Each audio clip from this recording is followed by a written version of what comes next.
안녕하세요. 여기 논중과치론에서 화학 논술 담당하고 있는 김영찬이라고 합니다. 반갑습니다. 여기 표지는 뭐 가장 쉽고 가장 명확한 화학 논술이라고 되어 있는 프린트 보시면 되는데요. 이 제목 자체 이렇게 잡은 자체가 벌써 서글프긴 하지만 학생들이 요즘 화학을 좀 어려워하고 그래도 억지로 듣는다면 이제 가장 쉽고 가장 편안하고 가장 효율적인 수업들을 찾아서 들으려고 하다 보니까 타이틀을 어떻게 이렇게 계속 이렇게 잡게 됐고요. 앞쪽 사진 옆에 제 프로필이 있거든요. 프로필 중에서는 학원이 한 3, 4개 정도에서 강의를 하고 있는데 중요한 거는 이제 한 11년 정도 계속 화학 논술을 놓지 않고 계속적으로 수업을 진행하고 있었고요. 처음엔 미래탐구에서 계속 진행하다가 이제 요즘은 미래탐구하고 여기 논중과치론하고 이강하고 같이 이렇게 3등분해서 수업을 진행하고 있습니다. 그래서 뭐 강효 선생님도 되게 오래되셨고요. 여기 저도 마찬가지고 뒤에 들어오실 생선생님도 마찬가지고 다 10년에서 12년 사이로 계속 연속적으로 강의 놓지 않고 논술을 진행한 강사기 때문에 믿고 맡겨주셔도 될 것 같아요. 일단 페이지 넘겨주시면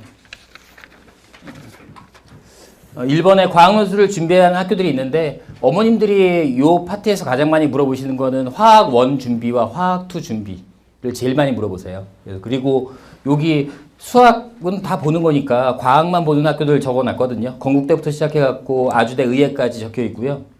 그 중에서 이제 화2가 필요한 학교는 색깔을 칠해놨어요. 그래서 경희대, 연대, 중앙대, 연세대, 원주의예 이렇게 색깔을 칠해놓은 학교들이 화학2 수업을 해야 되는데 퍼센트의 차이는 약간 있습니다. 그러니까 예를 들어서 경희대 의치 한의에는 화학2를 보고 경희대 자연20은 화학1을 봐요. 그러니까 혹시 자기 자녀분이 그냥 일반 공대나 자연계인데 여기 경희대라고 색칠돼 있으니까 화2라고 생각하시면 안 되고요. 경희대는 의치한만 화2를 봐요. 그리고 일반 자연하고 20은 2년 전까지는 화학2를 같이 섞어서 봤는데 작년부터 화학1으로만 나옵니다. 그리고 올해도 그럴 거고. 그러니까는 경희대를 봐야 되는 학생들은 요거 잘 구분하셔서 괜히 화학2에 시간 투자하지 말고 일반 이공계나 자연계는 화학1만 나온다고 생각하셔도 될 것 같아요. 경희대는 이제 의체한만 화학2가 나오니까. 그리고 의체한은 뭐 당연히 의대니까 의대는 어떤 대학을 털어서요 화학2가 다 포함해서 80% 이상 나와요. 그러니까는 의예과 쪽은 무조건 화학2가 80% 이상이고 뭐 당연히 의사가 되려고 하는데 화학2를 안 하고 갈 수는 없으니까요. 그렇게 진행되고 있고요. 그 다음에 연대인데 두 번째가 연대가 화학2가 포함되는데 화학1과 화학2가 포함되는데 화학2가 65% 정도 나와요. 65% 정도. 그러니까는 화학1이 안 나오는 건 아닌데 화학1이 35%, 화2가 65%. 그리고 올해는 더 증가할 거로 예상하고 있고요. 조금 전에 원장님이 저한테 알려주셨는데 연대가 뭐 아직 확정은 아니지만 교사들 모임에서 10월 10일로 당겨서 시험 보는 걸로 이렇게 됐다고 하시더라고요. 이따 원장님이 들어오시면 더 자세히 알려드릴 거예요. 그래서 연대가 그렇게 당겨지고 화학2가 조금 더 증가하지 않을까라는 생각을 갖고 있고요. 아래쪽에 연대 문제가 있으니까 그때 특징 같이 말씀드릴게요. 연대는 65% 잡아주시면 돼요. 화학2를. 화학1이 35%. 중앙대는 약간 센 과들이 화2가 50% 나와요. 약간 센 커트라인이 조금 높은 학교들이 높은 과 학부들이 50% 나오고 나머지는 화2가 20% 정도. 그래서 중앙대가 조금 애매합니다. 그러니까 중앙대는 중간권의 학부를 지원하려고 하는 학생들은 화2를 버리자니 그렇고 하자니 그렇고 그래서 되게 애매한 포지션이에요. 중앙대 같은 경우가.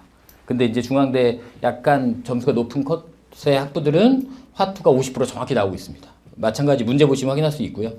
그럼 연대 원주 의예는 뭐 마찬가지 의예과니까 화학2가 80% 이상 나온다라고 생각하시면 될 것 같고 나머지는 원이에요. 그래서 그 대학 중에서 건대 화학1 100%요. 그 다음에 성균관대 화학1 100% 이렇게 나오고 있고요. 그 다음에 서울여대하고 한국기술교육대는 좀 특이하게 통합과학 형태로 그 서울여대 같은 경우는 뭐 많이 시험 치진 않겠지만 혹시 준비하고 계신 자녀분이 있으면 서울여대 같은 경우는 1학년 통합과학이 나옵니다. 1학년 통합과학이 나오고요. 그래서 거기 예대 같은 경우는 서울여대 같은 경우는 1학년 통합과 그다음에 한국기술교육대 같은 경우는 그 원 통합이 나와요. 잠시만요. 제가 그 잘못 이야기했는데요. 서울여대가 원과목 통합이에요. 그러니까 2학년 과목으로 통합이에요. 서울여대가 2학년 원과목으로 통합이고요. 한국기술교육대가 그 1학년 통합과학이 나옵니다. 예전으로 치면 공통과학, 융합과학이라고 보시면 되거든요. 그래서 오히려 한국기술교육대가 고1 과목이 나오고 있어요. 그리고 아주대 의예는 생물논술 나오고 있고요. 아주대 의예는 화투가 안 나옵니다. 화투가 안 나오고 아예 생물로 나오니까 아주대 의예를 준비하시는 분들은 생물을 잘 준비하시면 되고요.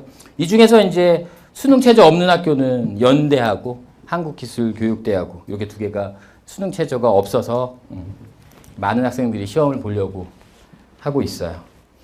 그렇게 보시면 되고 이제 이렇게 해서 이제 화학원, 화학투를 내가 어느 학교를 준비하고 얼마를 준비해야 되는지를 이렇게 정해 주셨으면 그 다음에 이제 기출문제들인데 아래쪽 기출문제는 뭐 어떤 의미로 적어놨냐면요. 똑같이 화학투가 나와도 문제의 질이 틀려요. 그러니까 예를 들어서 아래쪽에 2018학년도 연세대학교 수시모집 논술 문제를 보시면요. 1번, 2번, 3번, 4번에 보시면 그 문장이 끝나는 부분에 1번, 2번, 3번, 요 4번 문제 문장이 끝나는 부분을 잠깐 보시면 요 끝나는 부분이요. 거기 보시면 뭐라고 적혀 있냐면 설명하시오예요. 제시문 가능 어떻게 해서 그 1번의 끝부분이 원자 모형을 오비탈에 기초하여 설명하시오거든요. 2번 뭐 문제가 막 이렇게 쭉 나가는데 비교하여 설명하시오. 3번 연대 문제 입자 사이의 상호작용과 관련지어 각각 설명하시오. 4번 효수의 특성을 서술하시오. 다 설명하시오예요. 그래서 학생들이 두 번째로 물어보는 건 뭐냐면 우리 자녀가 화학투를 내신으로 공부하고 어느 정도 중학교 때 해왔는데 논술 수업을 들어야 되냐고 이야기하거든요. 근데 그 친구들의 가장 큰 단점은 객관식 문항을 빠르게 풀어내는데 이렇게 설명하라고 하면 못 써요.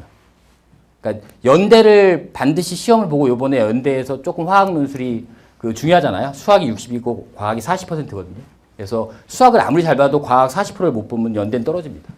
다른 학교에 비해서 과학 논술의 비중이 큰 학교가 연대인데 내가 옛날에 화투를 내신으로 했고 뭐 잘 나왔으니까 논술은 뭐 대충 하면 되지가 아니라 뭐 개념을 읽어서 해석하는 게 아니라 머릿속에 외우다시피 해야 돼요. 지금 문제가 그렇게 나와 있잖아요. 문제가 그냥 설명하시오예요. 그러니까는 고르는 게 아니고. 근데 오른쪽 페이지에 위쪽에 중앙대 문제거든요. 중앙대 문제 뭐 화학 4-1, 4-2 이런 문제를 보시면 중앙대에서는 똑같이 화학투가 나오고 있는데 4-1이 에너지를 구하시오죠. 이건 계산 문제예요. 이런 건 잘 알아요. 그리고 2번은 쭉 해서 산화수를 표시하고 판별하고 그 이유를 설명하시오. 설명하시오가 있긴 하지만 연대처럼 모든 문제가 설명하시오는 아니에요. 그러다 보니까 연대만 빼놓고 나머지 학교들은 뭔가 구하시오, 설명하시오가 같이 나오거든요. 근데 연대는 그렇게 나오지 않아요. 근데 연대는 이제 이렇게 문제만 나와 있으니까 제시문에 있겠죠. 제시문에 없어요. 제시문이 3줄 정도 나와 있어요. 그러니까는 가장 불친절하게 제시문을 주고 설명하라고 나오는 데가 연대거든요. 그러다 보니까 연대는 개념이 머릿속에 들어가 있어야 된다는 거죠. 그래서 그런 연습들 때문에 화학투를 아주 잘하는 학생들도 연대 논술은 꼭 들어야 되고 연대 논술을 들어야 되는 두 번째 이유는 문제가 소재 중심이에요. 그러니까는 기존에 있는 소재가 아니라 약간 창의적인 소재나 신소재들을 갖고 와서 문제로 내거든요. 그러다 보니까 소재가 조금 더 창의적이니까 그런 소재의 접근성을 조금 편안하기 위해서. 그래서 화학투가 잘 돼 있어도 연대 논술을 준비하는 학생들은 꼭 논술을 들어야 된다고 생각을 하고요. 그 다음에 나머지 중앙대나 경희대 같은 경우는 화학투가 아주 잘 돼 있으면 한 6회 정도만 들으면 돼요. 화투를. 근데 그렇지 않은 학생들은 다 16회 정도를 들으셔야 되고요. 아래쪽에 성대 문제 잠깐 볼게요. 3페이지 아래쪽이 성균관대 문제인데요. 원으로만 나옵니다. 그래갖고 이제 대부분 학생들이 나는 원수능 1등급 나오니까 뭐 당연히 성대 문제 아래쪽에 보시면 이제 성대 문제가 있는데 문제는 성대가 화원을 수능 준비한 애들이 잘 보잖아요. 잘 보니까 방법을 어떻게 썼냐면 문항수를 늘리고 계산 문제를 늘렸어요. 그래갖고 시간 싸움으로. 그래서 혹시 성대를 보는 친구들 중에서는 수능을 만약에 봤는데 시간이 좀 부족한 학생들은 성대 논술도 무조건 못 써요. 그래서 성대는 화원 수능이 잘 나오는 아이들은 무조건 잘 나오고요. 화원 수능이 안 나오는 아이들은 무조건 안 나옵니다. 어떻게든 안 나와요. 그러니까는 뭐 화원 수능이 3등급 나오는데 논술을 잘 썼다 이런 경우는 없고요. 같은 경우는 정직하게 화원 1이면 논술도 1 찍는 거고요. 수능이 2면 정확히 2 찍습니다. 그래서 성대는 그냥 수능이 완벽하게 준비되어 있으면 똑같이 논술도 잘 본다고 생각하시면 돼요. 시간 싸움이거든요. 문항수를 늘려서. 그래서 성대 같은 경우는 그런 게 있는데 그 대신 이제 주관식으로 바꿀 때 실수만 조금 안 하게 연습을 해주시면 될 것 같아요. 이런 특징들이 좀 있거든요. 자, 그리고 다음 페이지 넘겨주시면 뭐 대학별 수시 기출 문제 예시가 있는데 요거는 뭐 그냥 제가 설명하려고 갖고 온 건 아니고요. 그냥 논술을 준비하면 수시 면접 문제보다 논술이 더 어려워요. 예전에는 수시 면접이 더 어려웠거든요. 서울대 수시가 어렵고 카이스트 수시가 어렵고 고려대 수시가 어려웠는데 요즘은 역전돼서 논술이 더 어렵습니다. 그래서 혹시 수시로 어렵게 공부하고 논술로 쉽게 공부하는 게 아니라 오히려 논술을 좀 더 심층적으로 공부하고 수시 면접 작년 문제거든요. 수시 면접이 더 쉽게 나오고 있으니까 수시 면접에서 너무 긴장할 필요는 없습니다. 논술이 준비가 돼 있으면 그런 의미에서 4페이지, 5페이지 적어놨고요. 그 다음 5페이지 아래쪽 보시면 화학 논술 준비 기간 마찬가지 많이 물어보십니다. 많이 물어봐요. 언제 준비하느냐, 몇 번 준비하느냐. 그냥 결론부터 이야기하면 4개월이에요. 그러니까 화원 화투 베이스가 아예 거의 없는 상태에서 16회 저는 커리를 잡고 있거든요. 4개월. 그리고 화원 화투가 어느 정도 되는 친구들은 10회나 6회 정도를 진행하고 있거든요. 그래서 거기 4번에 보시면 1번에 5월에 개강을 해서 기말 전에 6회를 진행하고요. 그게 1번이고요. 2번은 5월에서 6월까지 6회를 듣고 여름방학 때 10회를 듣는 거예요. 이게 가장 추천드리는. 그러니까 화학이 좀 약하거나 화학 논술을 잘 봐야 되는 학생들이 한테 추천드리는 게 5월, 6월에 6회. 그 다음에 7월 여름에 시작해서 10회 해서 16회를 이렇게 채우는 거 있죠. 이게 이제 가장 정석으로 학생들이 가장 많이 듣고 가장 완벽하게 화학 논술 준비할 수 있는 시간 투자라고 보시면 되고요. 3번은 이제 정말 화학 논술을 정말 많이 투자한 학생들이 이렇게 듣는데 이렇게 많은 학생들이 이렇게 듣지는 않아요. 그래서 이거는 뭐 거의 5월부터 시작해서 10월까지 쭉 듣는 건데 이건 이제 정말 화학 논술을 거의 완벽하다 못해 그냥 약간 요즘 말로 치면 토 나올 정도로 계속 수정하고 첨삭하고 수정하고 하는 작업들을 계속하는 거라고 생각하시면 되고요. 그다음 4번은 이제 여름에만 10회 정도를 진행하는 건데 제가 추천드리는 거는 2번을 추천드리고 연대 같은 경우는 연대를 시험 보는 학생들이라면 무조건 5월에 요번에 10월 10일 정도에 시험을 본다고 하니까 5월부터 과학 논술 시작을 하는 게 좋을 것 같습니다. 2번을 가장 추천드리고요. 페이지 넘기셔서 이제 마지막 페이지 6페이지 가시면 뭐 강의 특징들이 나왔는데 제가 지금 현재 수업을 논술을 하고 있지는 않아요. 과학 논술은 원래 5월부터 시작해요. 그래서 이제 일명 논술 선생님들이 이렇게 대치동에서 많이 오랫동안 견디지 못하는 첫 번째 이유가 보릿고개라는 게 있어요. 보릿고개라는 게 있는데 그게 뭐냐면 비수기죠, 비수기. 그래서 수능 끝나고 나서부터 5월까지는 과학 논술을 안 듣습니다. 그리고 과학 논술 개강하는 데도 없고요. 논중과 추론이 제가 제일 처음으로 개강하는 거예요. 그리고 예전에 논술 선생님들이 그렇게 많았던 선생님들이 있었는데 거의 뭐 여러 가지 요인들대로 거의 뭐 사라지고 있고. 근데 이 5월 전에 제가 지금 하고 있는 수업들은 각 학원에서 화투 내신을 하고 있습니다. 화투 내신하고 화원 클리닉을 하고 있거든요. 근데 화투 내신하고 화원 클리닉을 하는 이유는 그게 그대로 논술 수업에 반영돼서 그래요.